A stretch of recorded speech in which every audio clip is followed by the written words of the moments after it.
কোনো নতুন শহর কিংবা দর্শনীয় কোনো স্থান ভ্রমণের সময় আমরা কি করি? আমরা সময়টাকে স্মৃতিময় করে রাখার জন্য ছবি তুলি, ভিডিও করি, তাই তো?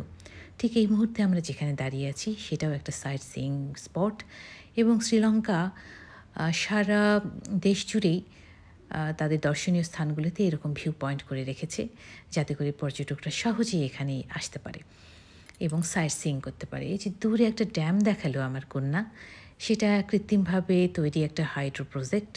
সেখান থেকে বিদ্যুৎ উৎপন্ন হয়, আরও আনুষঙ্গিক নানা কার্যক্রম হয়। এই মুহূর্তে আমরা দেখতে পাচ্ছি রামবোডা ওয়াটারফল। এটা শ্রীলঙ্কার ১১তম দীর্ঘ ওয়াটারফল। এখানে আরেকটা ওয়াটারফল আমরা দেখেছি।